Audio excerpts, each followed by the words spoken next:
Olá! A aula de hoje tem como personagem principal o filósofo dinamarquês Søren Kierkegaard, reconhecido como o pai do existencialismo. Esse filósofo é muito importante para nós que trabalhamos na área da psicologia fenomenológico-existencial, porque foi o primeiro pensador a trazer a concepção da existência como algo fundamental para se compreender o ser humano, se compreender os modos como o ser humano conduz a sua vida, conduz a sua existência, e o Søren Kierkegaard vai tratar desse tema. Ele é também, falei, filósofo, ele é também teólogo, poeta, crítico social, considerado como o primeiro filósofo existencialista. Já no século XX, muitos filósofos como Jean-Paul Sartre, Albert Camus, Martin Heidegger leram Kierkegaard, de certa forma resgataram Kierkegaard de uma certa obscuridade no mundo da filosofia, e dessa maneira o Kierkegaard ficou reconhecido de fato como um alicerce do pensamento existencialista e para nós, psicólogos, da psicologia fenomenológico-existencial. Bom, Søren Kierkegaard nasceu em 1813, morreu em 1859, no tempo em que ele estava pensando, escrevendo e propondo sua filosofia, seu pensamento filosófico. Os filósofos estavam seguindo em outra direção. Os filósofos, como Hegel, que era o grande expoente da filosofia de seu tempo, concebia que todo conhecimento se faz a partir da nossa racionalidade, a partir do mundo das ideias. O pensamento se constrói a partir do mundo das ideias. Enquanto que Kierkegaard quis trazer para o que hoje Russell chamaria de mundo da vida, né? Kierkegaard quis trazer para o mundo da experiência. O conhecimento se faz por meio da experiência do viver, ou seja, da existência. Bom, então eu já mencionei aí que Kierkegaard faz uma crítica a Hegel, mas antes de Hegel tem um filósofo muito reconhecido, que é o René Descartes, que também sofre algumas críticas de Kierkegaard. Vamos ver aí algumas concepções desse filósofo dinamarquês. Kierkegaard diz: penso, portanto, não existe, em oposição ao racionalismo cartesiano. Com essa sentença, Kierkegaard quer dizer que não há nada além do existir.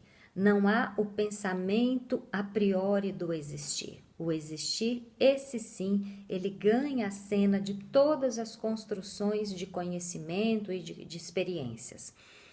Quando a razão cartesiana tenta capturar a existência como objeto de estudo, propõe Kierkegaard, a existência, o que acontece com ela? Se esvai, some, vai embora, porque não é passível de ser encaixada em nenhuma classe ou nenhuma forma.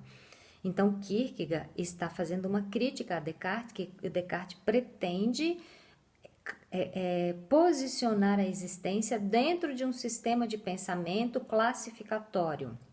E Kierkegaard propõe que isso não é possível. A crítica de Kierkegaard ao pensamento cartesiano é a crítica de que a lógica eliminaria o sentido do ser. Então, quando Descartes tenta pensar o mundo por meio da lógica, é como se o ser não pudesse se encaixar nesse mundo da lógica. Então, o sentido do ser acaba sendo eliminado, é a crítica de Kierkegaard.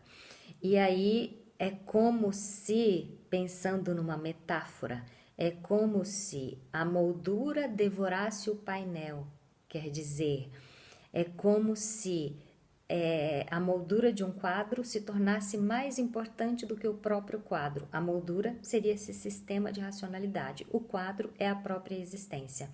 Então, o Kierkegaard quer trazer a importância para o quadro, o painel, e não para a moldura do painel, que é essa racionalidade, essa sistematização lógica que os filósofos pretendem fazer.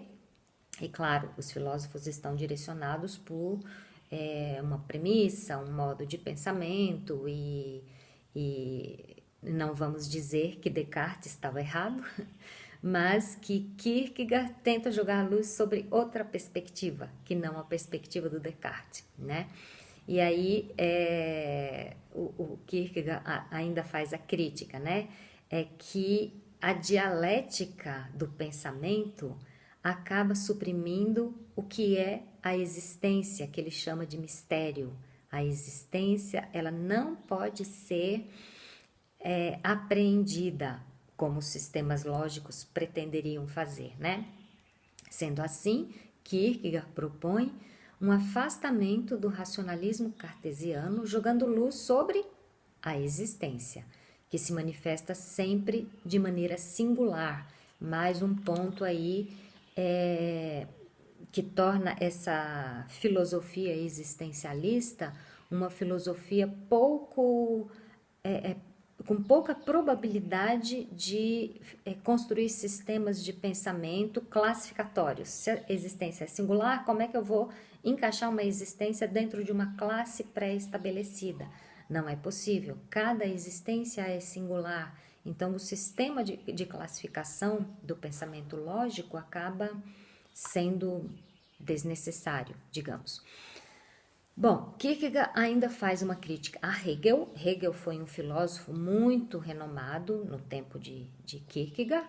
Hegel nasceu em 1770, faleceu em 1831. Então, o Kierkegaard também, em oposição ao sistema filosófico de Hegel, propõe que a verdade não é aquilo que a razão produz. A verdade é a própria existência, né? Porque Hegel havia proposto que a verdade é produzida pela razão, nesse sistema dialético, em que se propõe uma tese, se propõe uma antítese, e a partir daí chega-se a uma síntese, e isso infinitamente. Então, o mundo se constrói por esse embate de ideias. E aí o Kierkegaard vem propor, não, a verdade é a própria existência. Vivida de que maneira? De maneira singular, sem a possibilidade de ser classificada ou encaixada em sistemas, né? Existência essa que se manifesta sempre de maneira singular e muitas vezes incomunicável, não pode ser comunicada por um sistema de pensamento racional. A consciência se manifesta como verdade à medida em que coincide com o quê? Com a própria existência. O saber terá que formar, juntamente com o ser, apenas uma única e mesma coisa. Então, o Kierkegaard, ele quer incorporar esse ser e essa existência a todos os sistemas de construção de conhecimento ou do saber. Para Kierkegaard, o que importa é compreender-se a si mesmo. E compreender-se de que maneira? Existindo. Pois bem, já vemos aqui o quanto o Kierkegaard trouxe de contribuição a essa área do saber, que é a psicologia, né? Que tenta entender esse ser, sendo a psicologia fenomenológica existencial, esse ser a partir da sua singularidade. Bom, Kierkegaard faz muitas críticas aos pensadores de seu tempo. Outra crítica que ele faz é uma crítica social. Ele diz que o modo de viver em sociedade produz um certo apagamento do indivíduo na multidão. Ele considera que não é apenas a razão que ameaça a revelação da singularidade do ser. O próprio ser pode apagar-se a si mesmo no meio da multidão, sendo a multidão. A existência singular pode sucumbir ao que Kierkegaard chama de publicidade, ao modo público de ser. A existência pode se transformar em pura imagem nessa publicidade a despeito do ser. Então aqui ele está chamando a atenção do quanto esse ser ele deixa de se expressar porque ele se torna uma pura imagem a partir das exigências do mundo social. 1840, 1850, ele escreveu isso, né? Então, como é atual? Para Kierkegaard, a multidão pode servir como um subterfúgio para que o ser existente não seja confrontado com a própria angústia. E aí um conceito fundamental em Kierkegaard, o conceito de angústia. Na multidão, o homem vive na superfície e dessa forma não assume a responsabilidade pela própria existência. Essa é a crítica social, né? E o que é a existência? É contingência radical. Tudo pode acontecer, nada está sob meu controle. Na multidão, de certa forma, esse indivíduo sente-se como que tendo certo controle, contudo ele não existe como ser. Somente existe se assumir a sua singularidade, e esse existir é necessariamente angústia e desespero. Então, esses dois conceitos de angústia e desespero nós vamos desenvolver mais um pouquinho, né? Mas o Kierkegaard propõe que por que a gente foge desse ser e dessa existência singular? Porque o ser e a existência singular são angústia, são formados pela angústia. E quando eu me refugio no que ele chama de multidão ou de rebanho, quando eu me refugio no rebanho, de certa forma eu anestesio essa angústia, eu não percebo essa angústia e esse desespero. Por isso que tanta gente se comporta dessa maneira, mas nós que somos da psicologia vamos entender que é possível que em algum momento as pessoas venham a pagar um preço, né, por não assumirem radicalmente a sua singularidade, o seu próprio ser.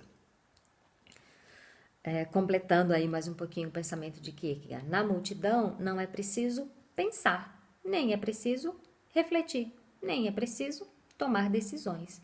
A multidão encobre a angústia e o desespero, que segundo Kierkegaard, mais uma vez, são inerentes à própria existência, angústia e desespero. Bem, uma definição de angústia em Kierkegaard.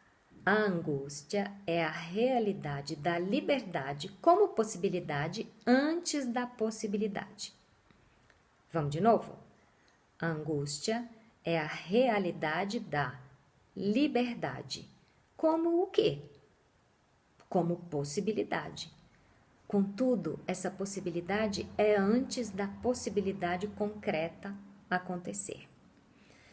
Por isso, não se encontrará angústia no animal, justamente porque esse, em sua naturalidade, não está determinado como espírito. A angústia é uma antipatia simpática e uma simpatia antipática. Vê-se facilmente, penso eu, que esta é uma determinação psicológica num sentido inteiramente diferente daquele da concupiscência. Esse fragmento eu li do texto O Conceito de Angústia, de Kierkegaard, tá? Então, angústia é a realidade da liberdade como possibilidade antes da possibilidade. O que a gente entende aqui, nós que somos psicólogos? A angústia, ela nos mostra nossa liberdade de ser. Sendo que dentro dessa liberdade, será que eu consigo controlar os acontecimentos, as possibilidades que me vêm ao encontro? Não consigo. Então, a angústia acontece quando todas as possibilidades me são dadas e eu vou rejeitando umas e acolhendo outras, contudo, eu não tenho esse total domínio, esse total controle de a qual resultado chegará a minha liberdade. Eu exercito minha liberdade, isso vai dar onde? Não sei. Essa é a origem da angústia, né? Eu não tenho controle, eu exercito a liberdade, mas eu não tenho controle. Quanto menos angústia, ou melhor, perdão, quanto menos espírito, menos angústia, né? No fragmento anterior, o Kierkegaard havia dito que a angústia não existe na animalidade, né? E o grande problema de você imergir, mergulhar no mundo social é, de certa maneira, você se equiparar a essa animalidade, ou seja, você paralisar sua capacidade de ter liberdade e de fazer escolhas, né? Então, quanto menos espírito, menos angústia. Se eu vivo no modo animal, eu não percebo a minha angústia, eu não sinto a minha angústia. A angústia, ela é propriamente do humano, né? Desse ser que reflete sobre si mesmo. Mais um fragmento de Kierkegaard que eu vou ler, tá? Está no livro O Conceito da Angústia. Qual é, pois, a relação do homem com este poder ambíguo? Como se relaciona o espírito consigo mesmo e com sua condição? Ele se relaciona como angústia. O espírito não pode desembaraçar-se de si mesmo, tampouco pode apreender-se a si mesmo, enquanto ele se mantiver fora de si mesmo. Nem tampouco o homem pode mergulhar no vegetativo, de jeito nenhum, pois ele está determinado, afinal, enquanto espírito. Não pode fugir da angústia, pois ele a ama. Mas amá-la propriamente ele não pode, porque foge dela. Aqui não há nenhum saber sobre bem e mal, etc. Para a realidade inteira do saber, projeta-se na angústia, mas a realidade inteira do saber projeta-se na angústia como o enorme nada da ignorância. Fecha aspas, né? Esse foi um fragmento que eu li do Kierkegaard. Mais um componente importante aí para a gente entender a angústia em Kierkegaard, né? O ser projeta-se na angústia como enorme nada da ignorância, né? Dentro dessa realidade da existência, a angústia se dá como esse enorme nada da ignorância. Eu não sei aonde vão dar as minhas possibilidades. Eu tenho diversas possibilidades na minha existência. Eu sei onde elas vão dar? Não sei. Mas se eu estiver no meio da multidão, eu não sei e também talvez não me interessa muito saber, porque essa responsabilidade não é minha, é da multidão. Mas quando eu assumo a minha existência como singularidade, daí quem tem que dar conta sou eu, né? E por isso a angústia se intensifica, né? Quando esse ser assume a sua singularidade, a angústia se intensifica. Bom, mas aí vocês vão pensar, então para que fazer psicoterapia, né? Para essa angústia aparecer, deixa ela escondidinha lá que eu sofro menos. Bom, em Kierkegaard, a angústia, ela pode ter um lado muito mau, que é esse enorme sofrimento provocado pela angústia, mas a angústia pode ter um lado muito bom, que é o fato de você se apropriar da sua existência, de você fazer escolhas verdadeiras consigo mesmo, com o seu próprio ser.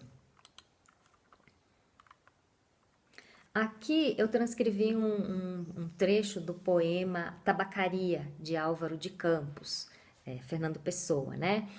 Esse fragmento diz assim: não sou nada, nunca serei nada, não posso querer ser nada.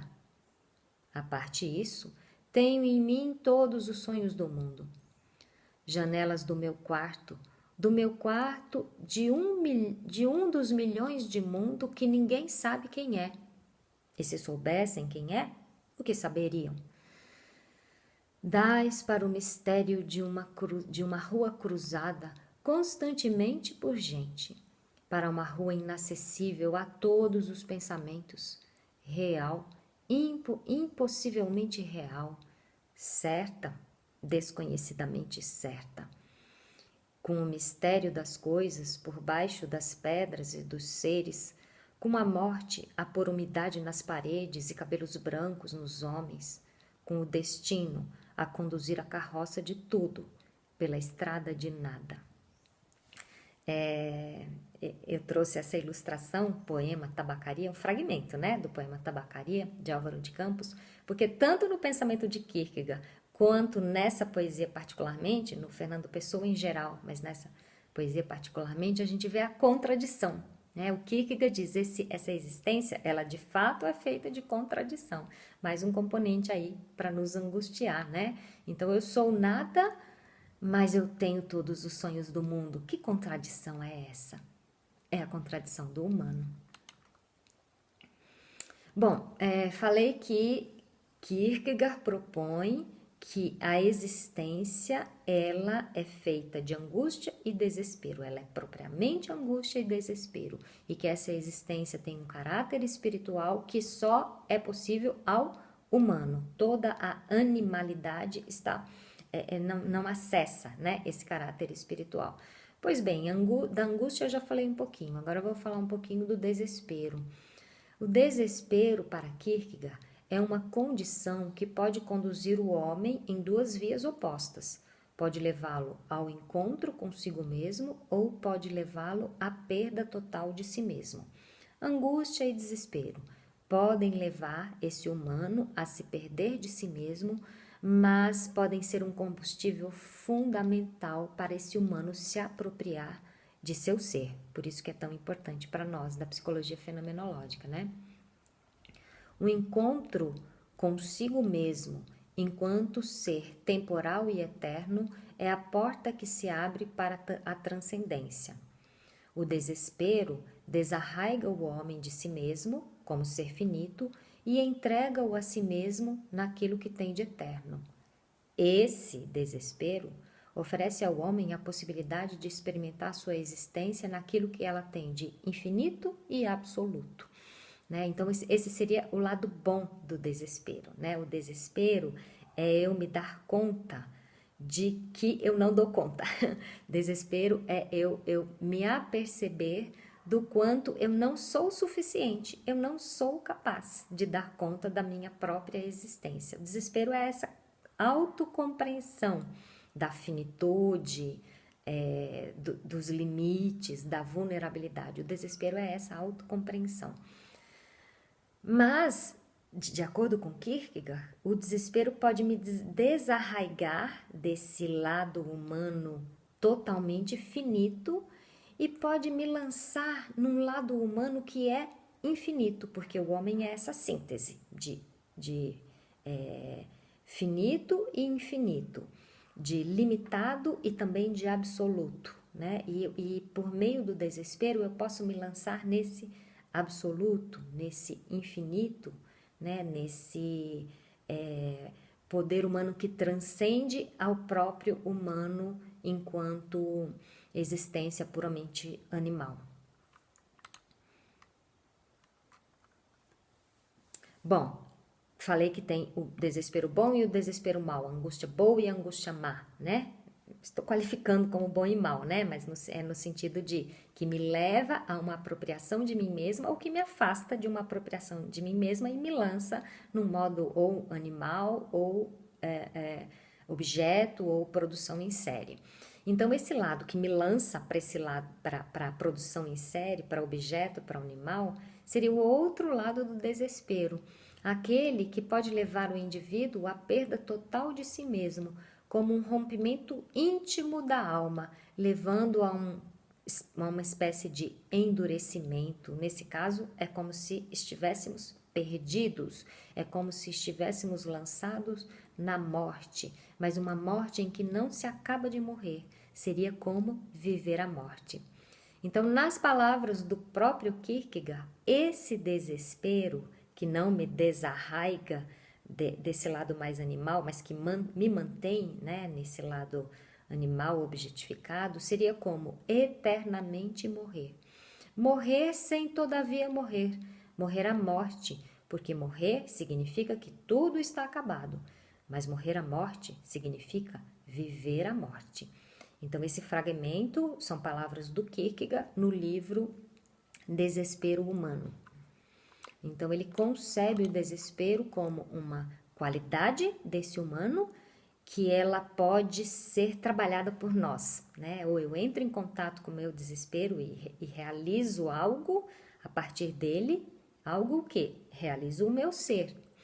Ou eu ignoro o meu desespero e vivo o que ele chama de viver a morte, né? Vivo desse modo animal, desse modo objetificado, desse modo como um objeto numa linha de produção, né?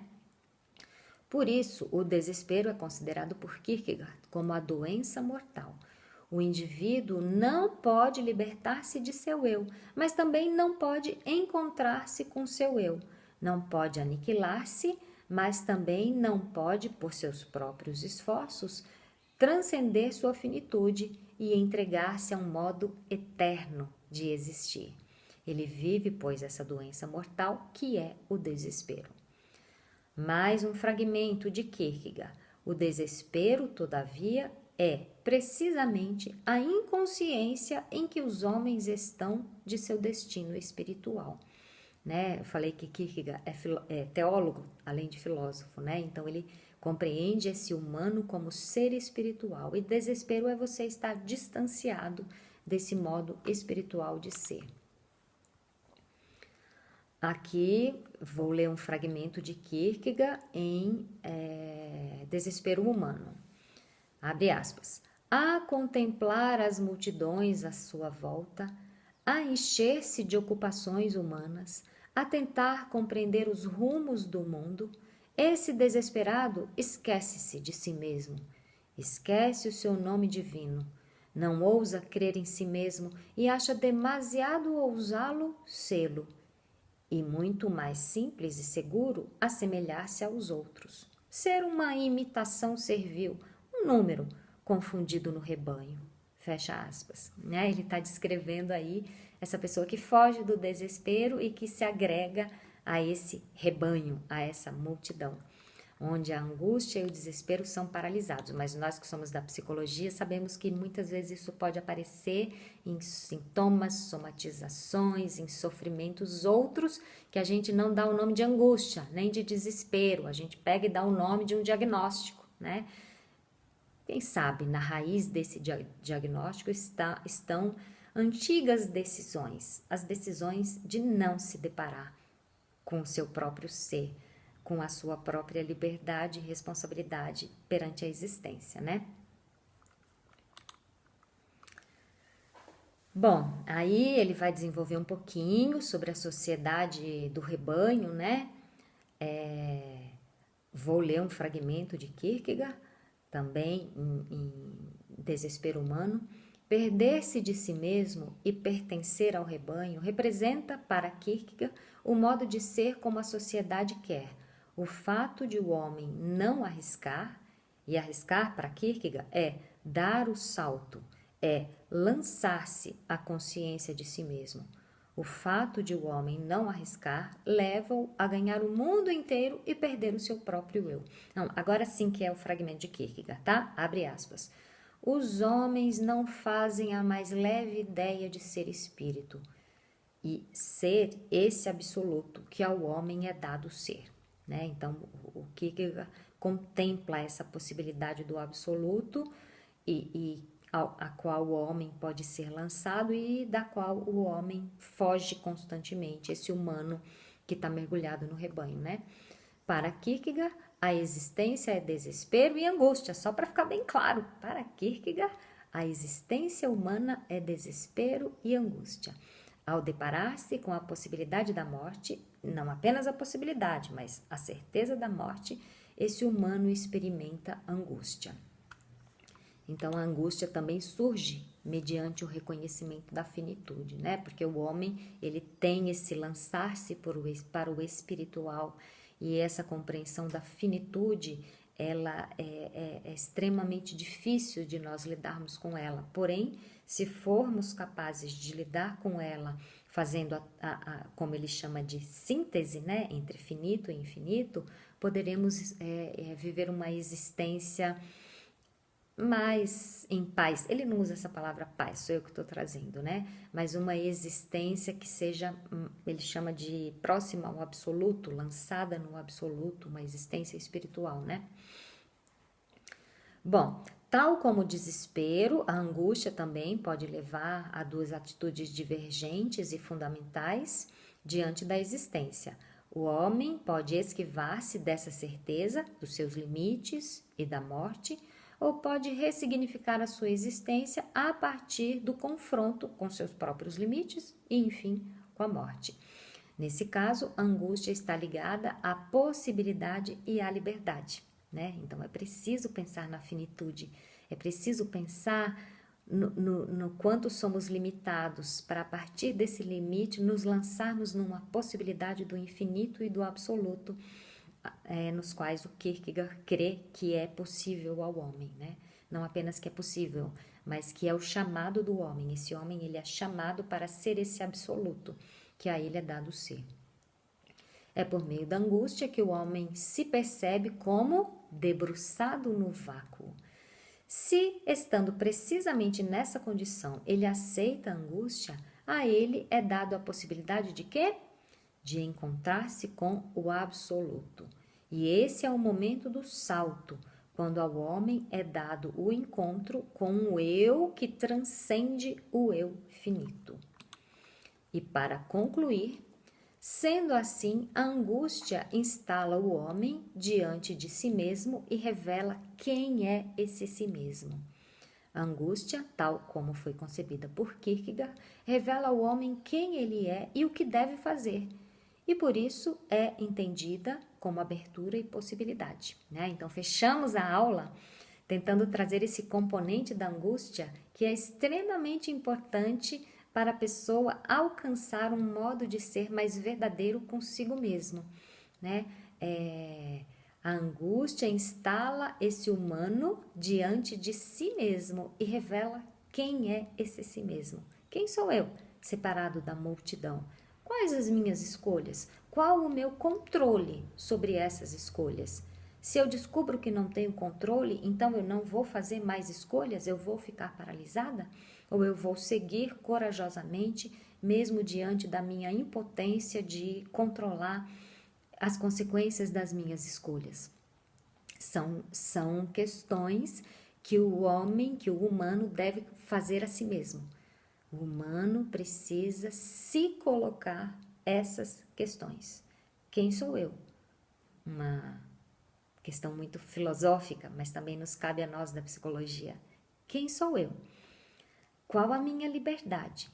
Quais as consequências da minha liberdade? Como devo conduzir? O que é o absoluto? Como lidar com a transcendência? Como ser algo além de mim mesmo, sendo precisamente eu mesmo? São questões que o humano precisa colocar-se a si mesmo e resolver consigo mesmo. Por isso que a psicologia fenomenológico-existencial, ela não se ocupa de trazer respostas para o indivíduo. Ela cria o ambiente para que essas questões surjam e sejam respondidas por quem? Pelo próprio indivíduo, por você, por mim. Ficamos por aqui, até a próxima aula.